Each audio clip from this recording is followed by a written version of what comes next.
Hello, my name is Matt Colligan, and I'm the Environmental Education Manager here at Airlie Gardens, where today we're going to discuss the eastern tiger swallowtail butterfly, the state butterfly symbol for North Carolina.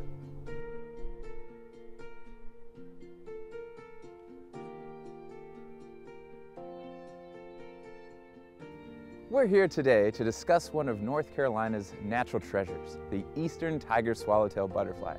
In 2012, this butterfly became the state symbol for a butterfly here in North Carolina. Thanks to the work and encouragement of the Cape Fear Garden Club and the legislative action of the North Carolina General Assembly, this butterfly now joins the ranks of the dogwood, which is our state flower, and the northern cardinal, our state bird.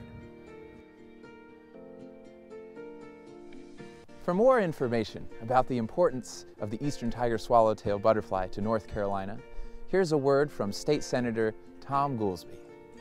North Carolina is blessed with a community of biodiversity not found anywhere else on Earth. And the eastern tiger swallowtail butterfly has been selected as our state's special butterfly. The reason? It's found in all 100 counties in North Carolina, and it's one of 170 different species of butterfly that's found in our state. I'm excited to have helped push this legislation and see to it that we selected such a special butterfly that represents the unique biodiversity here in North Carolina that provides us with clean air, water, and food for animals, plants, and human beings alike. I'm excited that we picked such a special butterfly and that we live in such a wonderful state with so much diversity from the coast, the Piedmont, and up into the mountains. And as I said, we can find this butterfly in every single county in North Carolina.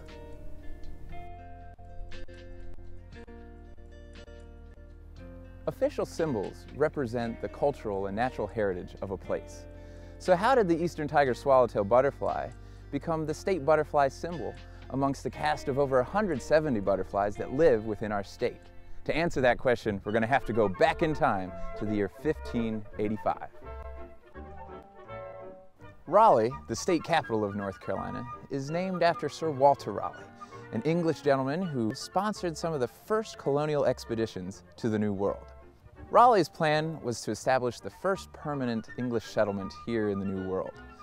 And he didn't come along on these voyages, but he sent along in his stead John White, who served as the first governor of the Roanoke colony, which at that point was in the Virginia colonies, but today is in North Carolina, right outside of Nag's Head.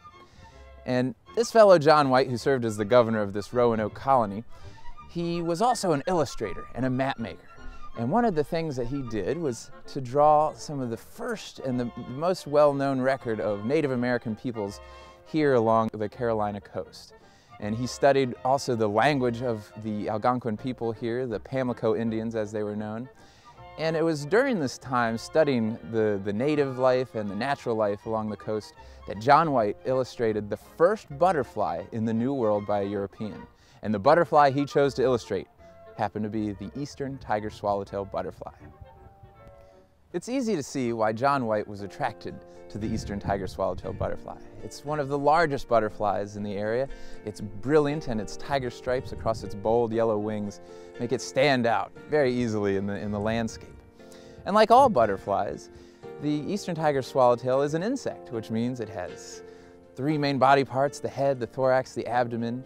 It also has wings in its adult form. And these butterflies, which are also in the same insect group or order as moths, known as Lepidoptera, Lepidoptera meaning scaly covered wings, and indeed butterflies and their moth cousins have tiny little scales that cover their wings.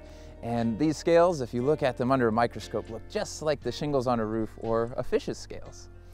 And these butterflies, they have an amazing life cycle, and we can learn a lot from observing that change. Throughout its life, the butterfly will go through 4 distinct life stages known as a complete metamorphosis. It all starts off as an egg, when the female butterfly finds the right plant to lay her eggs for the future generation. Mother butterflies can tell exactly which plant to lay their eggs on because they taste the plant material with the tips of their feet. They have little chemoreceptors or taste buds on their toes. And those chemoreceptors can tell a butterfly if that plant is a suitable food for its baby caterpillar. And it turns out that all butterflies are very picky eaters. Of over 170 species of butterfly in North Carolina, each one has its own particular taste for plant foliage. For example, the monarch butterfly can only eat milkweed. If it tries to eat something other than milkweed, it will die. Similarly, the eastern tiger swallowtail is also a picky eater.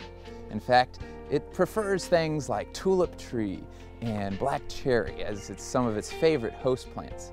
And caterpillars, we think of them very differently than the adult butterflies. We might recognize that adult butterflies will take nectar from a variety of flowers, but it turns out as a caterpillar they have a very different way of eating. They actually have mandibles, or chewing mouthparts, much like a human. And so what they're after is chewing on the foliage of plants. They love to eat their salad, but they can't just eat any old plant.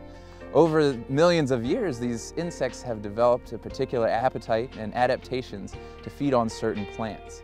And so without those certain native species of plant like the black cherry or the tulip tree, there would be nothing for that tiger swallowtail to eat. Upon hatching from its egg, the caterpillar is a voracious eating machine. And it turns out that these caterpillars will eat and eat so much that they will have to expand their bodies. And to do that, they have to molt their skin. 4 to 5 times the caterpillar, the larvae, will molt its skin, and the period of time in between each of those moltings is called an instar. And after the 5th instar, most caterpillars are ready to pupate.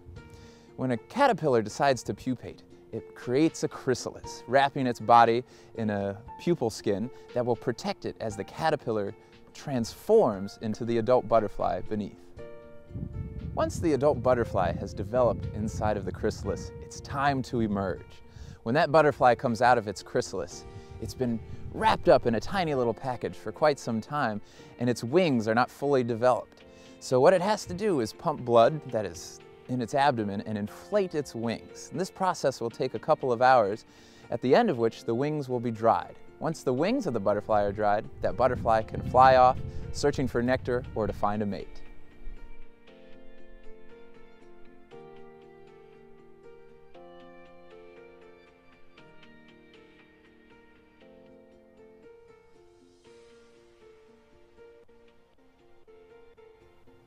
Well, thanks so much for joining us today. I hope you enjoyed learning all about the eastern tiger swallowtail butterfly and its significance to North Carolina.